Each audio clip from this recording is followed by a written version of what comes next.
So let's start talking about the first consideration, which is to consider an inherently safe design for all equipment, piping, and instruments. Suppose we have this pump. It's pumping a hot fluid to a water cooler where the hot fluid is on the shell side and water is on the tube side. We are concerned here with the hot fluid. The fluid is sent to vessel after being cooled.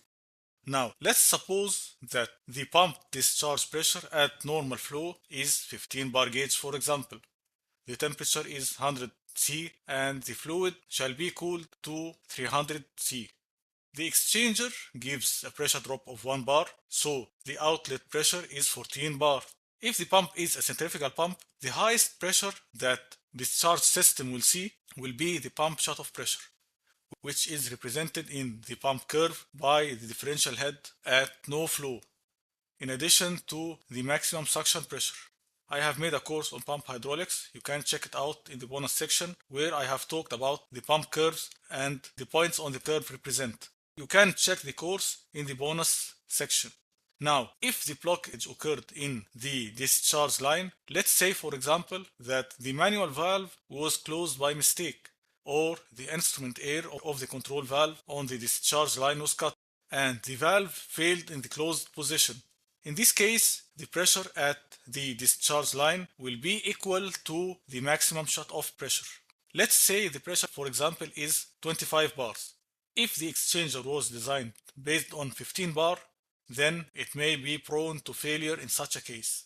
If the pipe rating is 150 pounds, then pipe flanges are also prone to failure. That's why the design pressure of the whole system at the pump discharge should be 25 bar gauge, which is the pump shut-off pressure. For the piping, we shall consider a flange rating of 300 pounds up to the last isolation valve before the vessel. Downstream the valve, we can consider a rating of 150 pounds.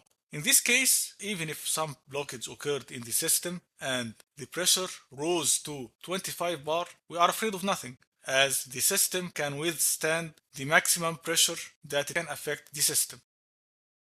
But should the design pressure of the vessel also be 25 bar gauge?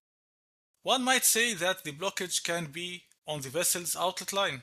In this case, the vessel and the piping up to the blockage position shall be prone to overpressure.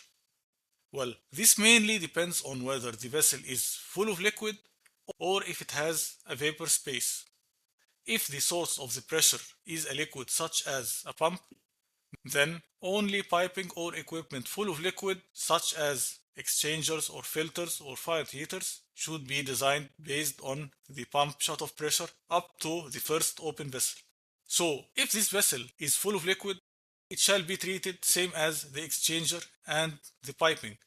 If blockage occurred in the outlet, in this case, this shall lead to pressure increase in the vessel. So its design pressure shall be the pump shutoff pressure, which is 25 bar gauge, and the flange rating of the piping up to the open system in the downstream system shall be 300 pounds. However, if this vessel has a vapor space, then the actual source of pressure shall be the inlet vapor. Liquid in this case shall only affect the liquid level of the vessel. In this case, the system shall be designed based on the pump shutoff pressure up to the last valve before the vessel. So the downstream pressure doesn't need a 300 pound flange rating. So if the downstream system doesn't need a 300 pound flange rating, then we shall add a class break here. No need to consider a 300 pound rating class downstream the valve, as blockage here is not applicable. Here in this case, we need to see the vapor sources to the vessel. If there is some vapor source, then the vessel shall depend on the design pressure of this source. If there is no other vapor source, then the vessel can be sized depending on the minimum accepted design pressure, depending on the criteria of the company or the project. The calculation of design conditions is usually explained in standards, and it differs from a company to another.